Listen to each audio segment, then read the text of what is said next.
Asyam dan Al-Amsal fil Quran, sumpah dan perumpamaan dalam Al-Quran. Assalamualaikum warahmatullahi wabarakatuh.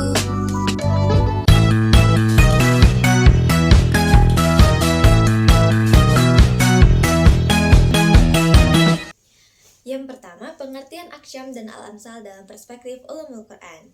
Aksyam dalam Al-Quran adalah bentuk sumpah yang digunakan Allah Subhanahu wa Ta'ala untuk menegaskan kebenaran wahyunya dan menghilangkan keraguan.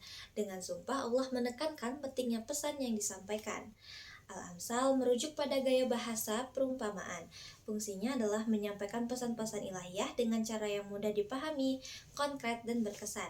Perumpamaan ini melibatkan analogi-analogi terhadap fenomena kehidupan nyata maupun simbol-simbol abstrak. Yang kedua, tujuan dan fungsi sumpah dalam Al-Quran. Allah bersumpah karena ingin menunjukkan pentingnya pesan yang disampaikan. Sumpah dalam Al-Quran mengandung dimensi retorika dakwah yang kuat. Menurut Bapak Jumadi SAG sebagai narasumber, ketika Allah bersumpah seperti dalam Quran Surat Al-Asr yang artinya demi masa, itu menunjukkan bahwa waktu adalah elemen penting yang tidak boleh diabaikan. Sumpah tersebut bertujuan untuk mengunggah perhatian, menanamkan kesadaran moral, dan mendorong manusia untuk tidak lalai. Dalam konteks dakwah, sumpah menjadi alat komunikasi yang kuat karena ia mampu membangkitkan kesadaran spiritual dan etika umat.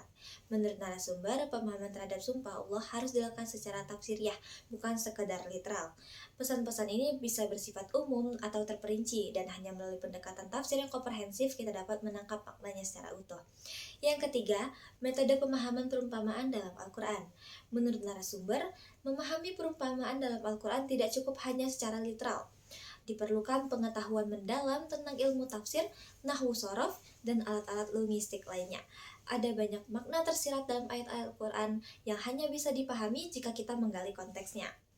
Oleh karena itu, umat Islam disarankan untuk belajar kepada para ahli agar tidak salah dalam memahami atau bahkan memutar penafsiran perumpamaan yang dimaksudkan oleh Allah Subhanahu wa Ta'ala. Yang keempat, kekayaan linguistik dalam Amsal. Perumpamaan dalam Al-Quran memiliki pola linguistik tertentu yang memperkaya makna. Menurut narasumber, Al-Quran dipenuhi dengan gaya bahasa yang indah, padat makna, dan sering mengandung makna ganda, tersurat, dan tersirat. Hal ini membuat pemahaman terhadap Amsal tidak hanya soal logika, tetapi juga tentang kepekaan terhadap makna kontekstual dan nilai spiritualnya. Yang kelima, dampak Aksyam terhadap kesadaran moral. Sumpah dalam Al-Quran tidak hanya bersifat simbolik, tetapi menyentuh relung batin manusia, mengunggah hati dan nurani. Mendorong perubahan perilaku dari lalai menjadi sadar, dari abai menjadi taat. Kesadaran bahwa sumpah Allah bukan sekedar pernyataan, melainkan peringatan keras atas konsekuensi perbuatan manusia. Yang keenam, peran tokoh agama dalam membumikan pesan moral. Tokoh agama memiliki peran vital dalam membumikan pesan moral dari ayat-ayat sumpah kepada masyarakat awam. Menurut narasumber, pendekatan yang digunakan harusnya sederhana, kontekstual, dan komunikatif. Contohnya adalah ketika menjelaskan Quran Surat Al-Asr, sang da'i harus menyampaikan bahwa waktu tidak akan pernah kembali. Oleh karena itu, manusia harus mengisinya dengan amal solih, bukan dengan kelalaian. Yang ketujuh, Amsal sebagai landasan etika dalam kebijakan publik. Al-Quran dijadikan dasar dalam pembahasan kebijakan etis dan spiritual di ruang publik. Namun, seperti dikatakan narasumber, perlu bertanya secara mendalam terhadap makna-makna perumpamaan dalam Al-Quran agar tidak terjadi kesalahan tafsir. Amsal Qur'ani dapat menjadi inspirasi dalam perumusan kebijakan berdasarkan nilai spiritual dan etika, memberikan kerangka moral dalam pelayanan publik seperti keadilan, kejujuran, dan tanggung jawab.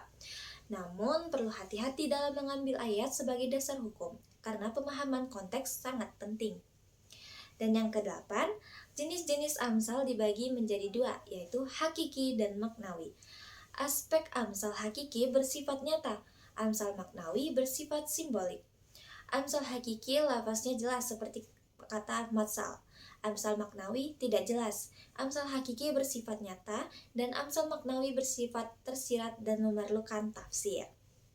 Ini seperti ilmu nahu, ilmu tafsir dan ilmu sorab dan segala macamnya.